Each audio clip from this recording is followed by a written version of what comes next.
If you're hitching up a camper this summer and you're feeling pretty good about it, trailers packed, tires are aired up, the park is booked, I want you to go stand out front of your house for a second and look down. Because that slab you're parked on, that's probably the weakest link in the whole trip, and it's the one nobody thinks about until it's cracked.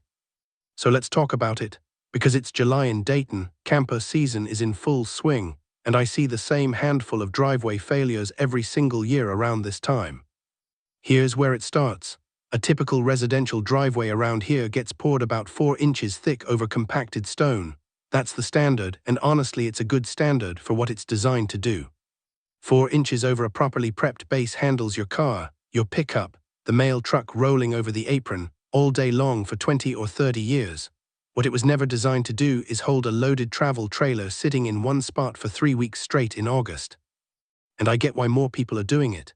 Stacker put out a ranking of the closest national parks to Dayton, and the 2 nearest ones are Cuyahoga Valley at about 168 miles and Indiana Dunes at roughly 198. Both of those are a very realistic weekend run. You leave Friday afternoon, you're set up before dark. That's exactly why trailer and RV traffic picks up all over the Miami Valley every July and August. More people towing means more heavy stuff parked on driveways that weren't built for heavy stuff. Now here's the part most folks get wrong, and it's the whole ballgame. The problem isn't total weight, it's concentrated load. Concrete is genuinely great at handling broad, spread-out weight. That's what it's for. Your car weighs a few thousand pounds, sure, but it spreads that across 4 wide tires, and more importantly, it drives away. It doesn't sit. The load moves around, it's distributed, and the slab shrugs it off. A parked trailer is a completely different animal. You've got a big share of the weight landing on 2 axles in one fixed position, and then you've got the tongue jack, or your stabilizer pads, pressing down through a footprint about the size of a coffee mug. Think about that for a second. A few thousand pounds pushing through 3 or 4 square inches of contact. That jack foot is where most driveway damage starts, not the tires, the jack. It'll punch into the surface, it'll spoil the concrete around it, or it'll start a crack that runs out from that point, and you usually don't notice until you pull the trailer off in September and there's a divot sitting there. Let me give you a rough sense of the weights involved, and I want to be clear, these are ballpark numbers. Your actual figure is on the GVWR sticker near the trailer door or on the driver's side frame. Go read yours. A teardrop or a small utility trailer, you're looking at somewhere between 1,000 and 2,000 pounds. That's low risk. A pop-up camper 2 to 3,000, so low to moderate. A travel trailer is where it starts getting real, 5 to 9,000 pounds, moderate to high risk. A fifth wheel, 12 to 18,000, that's high. And a Class A motorhome starts at 20,000 and goes up from there, also high. So where does a Dayton driveway actually give out? There are 3 spots and they're pretty predictable. The first one is the edges. Slab edges have nothing confining them on the outside. There's no concrete out there holding them in place, just dirt and grass. So when a trailer tire rolls off the pavement or you park with one wheel hanging past the edge, the concrete snaps off in a long strip. That's the single most common camp-related failure I see. And here's the useful part, it almost always announces itself first. You'll get a crack running parallel to the edge before the piece actually breaks free. If you catch that crack, you've got a repair. If you don't, you've got a broken off chunk of driveway. Second spot is the apron, that section between the sidewalk and the street. That panel takes every single turning load from a long trailer. When you're backing a fifth wheel in at an angle, you're grinding and twisting that concrete over and over. If your apron already has a spiderweb of cracking in it, more trailer traffic is going to finish the job.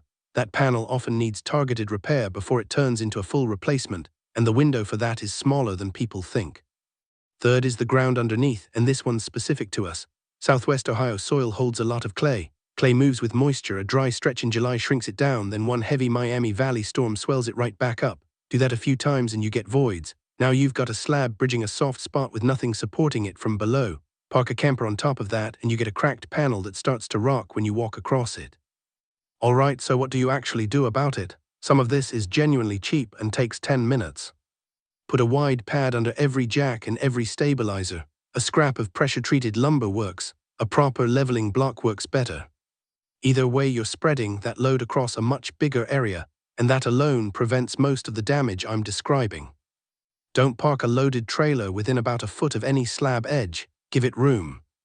If the camper's living on your driveway all summer, move it a few feet every couple of weeks.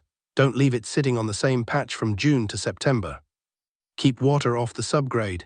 If you've got a downspout dumping right alongside the driveway, you're softening the exact soil that has to carry the load. redirect it.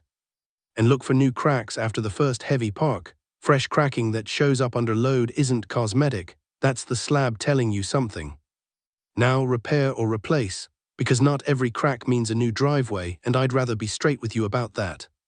Hairline shrinkage cracks in a slab that's otherwise flat and solid, those are normal. Concrete does that, you seal them and move on. The signals that point toward replacement are different, and they're pretty clear once you know them. Panels that rock underfoot, cracks with a vertical lip where one side has dropped lower than the other, crumbling that goes deeper than just the surface. Any of those mean the slab or the base under it has actually failed. And when a driveway gets to that point, patching it is throwing money away. You're buying a season. The honest fix is the old slab comes out, the base gets rebuilt and compacted properly, and the new pour gets designed around the weight it's actually going to carry. A lot of homeowners who tow regularly go a step further. They'll put in a thicker reinforced parking pad off to one side. That keeps the heavy load off the main driveway entirely. It's more work than a patch, no question, but it lasts decades instead of a season. One last thing on timing. Late summer is a genuinely good window in Dayton. August and September give you warm days, cooler nights, and enough runway before the first freeze for a new pour to gain real strength. That beats trying to squeeze the work in during a wet March every time.